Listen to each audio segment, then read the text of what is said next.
서둘러 살 필요는 없지만 진입하기에 너무 좋은 환경이다.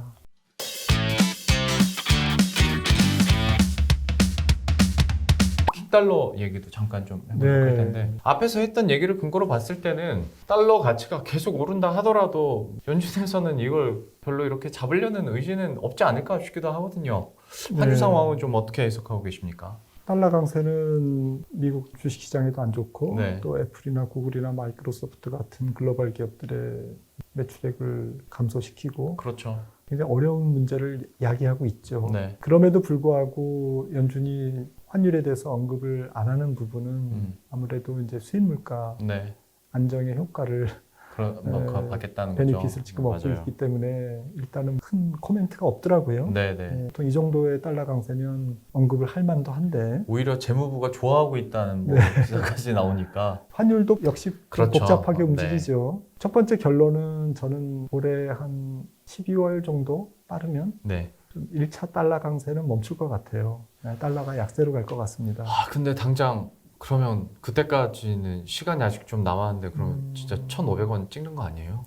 1,500원은 뭐 내다봐야 되죠. 근데 유로화를 기준으로 보는 게 맞을 것 같고요. 네네. 유로화가 지금 0.9998 여기서 0.9495 정도 하면 네. 한 4% 정도 만약에 내려온다고 하면 우리나라 환율은 뭐 1,500원 넘는 거고요. 엔화도 한 150엔 넘는 거고 그런 정도 그러니까 한 3 내지 5%의 추가 달러 강세는 불가피할 것 같습니다. 냉정하게 봤을 때는. 네네. 만약에 날씨가 더 추워지면 유로화가 조금 더 하락할 것 같고요. 네. 왜냐하면 원유 재고라든지 천연가스 재고가 더 조기에 네. 쇼티지가 날 거고 그러면 무역 수지도 안 좋고 유로존의 인플레이션도 더 심할 거고 영국도 그렇고 유로존 국가들이 전부가 그렇습니다만은 지금 에너지 보조금 네. 에너지 보조금이 영국 같은 경우는 전체 1년 예산의 내년에 한 8% 정도 어마어마한 금액이죠. 이런 게 없던 게 지금 생기는 거 아닙니까? 그러다 보면 적자 국채를 발행해야 되고 그러면 금리가 뛸 거고 경기가 좋아서 금리가 뛰는 게 아니라 재정 사정에 국가 부채가 안 좋아지면서 금리가 튀는 거기 때문에 이거는 침체로 가는 수순이잖아요. 로컬 커런시 파운드화나 유로화를 하락시키는 요인이거든요. 네네. 그래서 이런 부분들이 안 일어날 수도 있습니다. 안 일어날 수도 있는데 저는 상식적으로는 한 3 내지 4% 추가 달러 강세는 뭐 그냥 당연하다.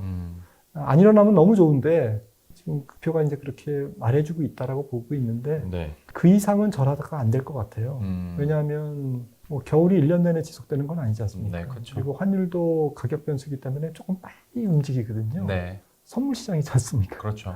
그래서 빨리 움직이기 때문에 아마도 12월 정도면 이번 겨울에 날씨가 그렇게 춥지 않다라는 게 만약에 확인되면 유로화는 조기에 강세로 돌아설 거고 달러는 좀 약해질 거고 그래서 1차 달러 강세는 그렇게 마무리가 될 것 같은데 문제는 내년도에 이제 세계 경기가 동반 경착륙을 할 때 네. 유로존이 마이너스 성장률 폭이 더 커지고 제 생각에는 내년 상반기에 1% 이상의 마이너스 역성장이 나올 것 같고 네. 중국도 내년 상반기에 3% 성장이 좀 어려울 정도로 경착륙이 일어날 것 같거든요. 그러면 전 세계가 왕창 나빠진다는 얘기인데 그렇죠. 이렇게 경기가 나빠지면 다시 또 달러 강세가 그러겠죠. 일어나고 네. 문제는 이런 경기 침체는 예기치 못한 여러 가지 복잡한 문제를 일으킵니다. 부채를 많이 갖고 있는 국가 혹은 기업이 달러 부채를 잘 상환을 못한다든지 네. 외곽에 있는 작은 국가들이 디폴트를 하고 네. 있는데 좀 큰 나라가 이제 거기에 신용 등급이 강등당하든지 아니면 CDS 프리미엄이 폭등한다든지 이런 일이 생기면 네. 세상이 어수선하기 때문에 신용 경색이 오거든요. 서로 그렇죠. 이제 네. 못 믿으니까 돈을 안 빌려주는 거죠. 그럴 때는 이제 달러가 분명히 강세로 갑니다. 그래서 네. 내년 상반기에 끝난 게 아니라 경기 침체 폭풍으로 인한 2차 달러 강세가 남았다라는 거죠. 제 네. 생각에는. 그래서 연말 연초에 1차적으로는 달러 약세가 나타나겠지만 그 다음에 이제 내년도에 2차 달러 강세가 또 이어질 수 있기 때문에 조심해서 예측을 해야 되지 않느냐 저는 그렇게 생각을 합니다. 좀 듣다 보니까 내가 내년에 살아남을 수 있을까라는 생각까지 들 정도로. 근데 이게 예측해 주시는 것들이 그냥 먼 미래 전망이 아니라 지금 상황을 봤을 때 그렇게 갈 수밖에 없는 그런 일들이다 보니까 참 쉽지 않겠다. 근데 듣다 보니까 저 평소에 궁금했던 게 지금 뭐 달러 빼고는 유로도 그렇고 엔화도 그렇고 다 이제 약세를 기록하는데 네. 왜 유독 우리나라 원화가 약세에 더 가파를까? 그래서 원달러 환율이 이렇게 더 치솟을까? 네. 이거 좀 궁금하더라고요. 이건 왜 그렇다고 보십니까? 원달러가 지금 사실은 유로화 정도만큼 하락한 거죠. 근데 우리나라가 이제 금리를 작년 8월부터 유로존보다는 먼저 올렸지만 유로화랑 다른 것은 우리나라는 기축통화가 아니기 아니니까. 때문에 신흥통화에 속해 있기 때문에 하락폭이 유로화와 엇비슷하게 지금 하락률을 기록하고 있는 거고요. 그다음에 주가 하락률도 지금 우리나라가 전쟁을 하고 있는 러시아 다음으로 많이 떨어졌는데 네. 연초 대비 27%, 뭐 9월 말 기준으로 그렇게 떨어졌는데 많이 떨어진 국가를 보니까 이제 대만, 홍콩, 항생지수 이런 것들이 많이 떨어졌는데 환율도 좀 비슷합니다. 네, 그러니까 두 가지인 것 같아요. 지금 우리나라 경상수지 이제 적자 나고 또 무역수지는 6개월째 적자인데 이런 것들이 반도체 경기가 생각보다는 좀 늘어지고 있다는 네. 거고 또 한 가지는 이제 중국, 동아시아 국가가 이제 중국 경제 의존도가 높다 보니까 네. 중국에 따른 우리나라 대중무역 수지가 적자가 났지 않습니까? 그렇죠. 네. 이 반도체와 중국의 어쨌든 경기 둔화가 무역 수지나 경상 수지의 위축을 통해서 환율에 부정적인 영향을 주고 있는 거고요. 이런 부분들이 원달러를 유로와 비슷하게 혹은 더 많이 떨어지게 하는 요인인 것 같습니다. 아, 참 그거는 우리가 어떻게 할 수가 없는 거네요. 네. 네, 네. 그래서 지금은 뭐 우리나라 글로벌 달러 위치상. 강세이기 때문에 네. 거기에 따른 후폭풍이라고 봐야 되는 거죠. 그러게요. 네, 그런 것 같습니다. 자, 이러다 보니 이제 증시에서는 수급적인 측면도 그렇고 어떤 실적적인 측면도 그렇고 계속 이제 손해를 볼 수밖에 없는 상황인데, 근데 증시가 참 사람 마음 애 닳게 하는 게 요즘 들어서 반도체나 2차 전지 중심으로 지수도 그렇고 약간 희망을 줄 듯 말 듯 하면서 약간 반등하는 느낌적인 느낌을 막 준단 말이죠. 네. 이 반등을 내가 어떻게 해석해야 될까? 그냥 그야말로 데드캣 파운스로만 치부를 할 것인지 아니면 뭔가 변화의 시작이라고 생각을 해야 되는 것인지 어떻게 보십니까? 네, 9월에 많이 빠졌기 때문에 기술적으로 10월에는 전 세계 증시가 좀 반등을 보이고 있는 것 네. 같고요. 크게 보면 저는 베어마켓 랠리라고 봅니다. 올해 대여섯 차례 약세장 속에서의 기술적 반등이 있었지 않습니까? 네. 크게는 뭐 한 12%, 13%도 올랐고요. 네. 지수가 S&P나 우리나라 지수도 이제 그렇게 올랐는데, 근데 문제는 전체적인 주가 추세가 이제 강세 전환을 한 게 아니고 약세장 속에서의 이제 기술적 반등, 단기 반등으로 네. 이제 계속 그동안은 반복돼 온 거죠.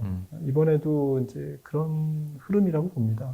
근데 우리나라 증시는 사실 2020년, 그러니까 팬데믹 때 4월 달부터 지난 6월 중순까지 67주를 하락했고요. 네. 그리고 6월 중순부터 지금 최근까지 또 반등을 했습니다. 네. 67주. 그리고 이제 2200을 조금 깼었죠. 네, 그러니까 뭘 말씀드리고 싶냐면은 결국 이 코로나 버블을 우리나라는 완성했다. 저는 지금 전 세계 자산 시장이 코로나 버블에 몸살을 앓고 있다고 생각하거든요. 네. 채권 시장의 거품이 미국 국제 10년물이 0.5까지 갔다가 지금 4% 네. 가까이 가 있는 거고, 부동산도 그렇고 주식 시장이 이제 뒤늦게 동참해서 하는데 미국보다는 우리나라 시장은 고점 대비로도 35% 빠졌고 3,300에서 2,150을 갔으니까 다 토해낸 거고, 기간적으로도 상승 기간만큼 하락이 일어났고 하락 기간만큼 상승 기간이 있었고, 그런 측면에서 완성도가 높다라는 거죠. 그리고 미국보다 6개월 전 작년 7월 달부터 빠졌지 않습니까? 네, 그렇죠. 그리고 S&P는 지금 고점 대비 뭐 20%밖에 안 빠졌는데 우리나라는 네. 35%나 빠졌고, 네.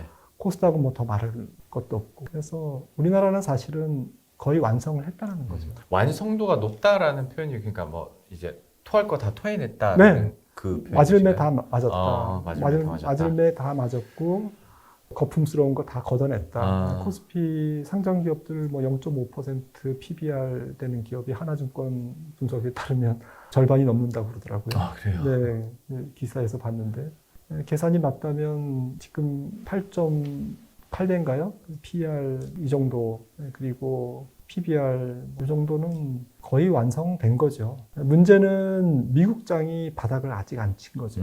미국장이 바닥을 안 치고 두 번째는 앞으로 일어날 역실적 장세, 실적이 이제 망가지기 시작할 텐데 이 실적이 부러질 때에 이제 주가가 추가적으로 다시 한번 할인하는 이제 그 과정이 남아있기 때문에 베어마켓 랠리라고 저는 보고 싶습니다. 그러니까 저평가 있는데 더 저평가 영역으로 갈 가능성이 아직은 네. 남아있는데 결론적으로 미국보다는 앞으로는 적게 떨어질 거다라고 저는 진단하고 있습니다. 그래서 이거는 실적 얘기 나온 김에 그리고 역실적 장세 얘기 나온 김에 이 분석을 해달라기보다 약간 그냥 박사님이 오늘 어떤 느낌을 가지셨는지가 궁금해서 삼성전자 3분기 잠정 실적이 오늘 아침에 나왔잖아요. 네.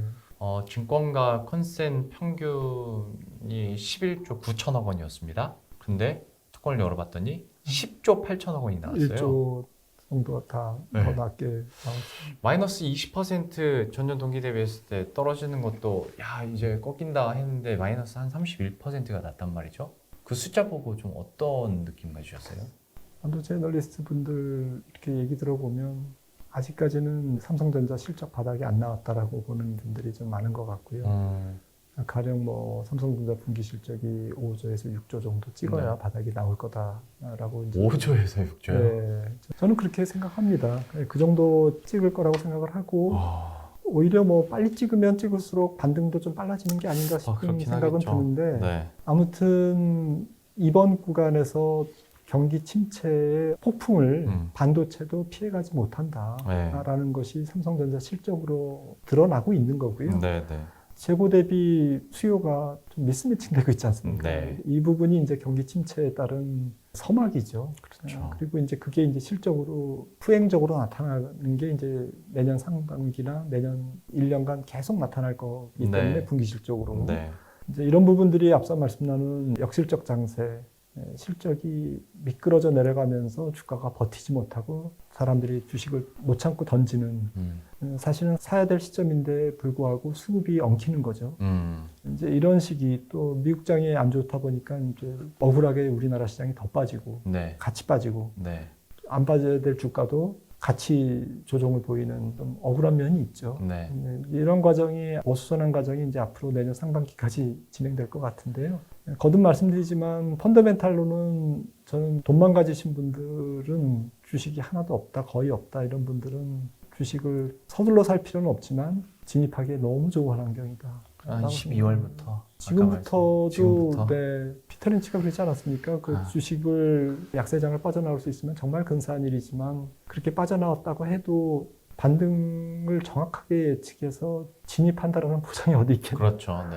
네, 그건 사후적으로 우리가 이때 들어갔으면 좋았지 이런 걸 얘기하는 거지. 제 생각에는 지금 주가는 뭐 발목에서 무릎 사이인 거고요. 네. 정말 뭐 발바닥이나 발목에서 살려고 한다면 그거는 뭐 막상 그때 가면 못 사죠. 네, 못 근데. 사죠. 네. 그리고 장중에 갈 수도 있습니다. 네. 그렇죠. 맞아요. 네, 뭐 하루 이틀 사이에 갈 수도 있는 거고요. 네, 여행 갔을 때 맞아요. 주가가 맞아요. 폭락해서 저점을 놓치는 경우도 그렇죠. 저도 많았습니다. 네.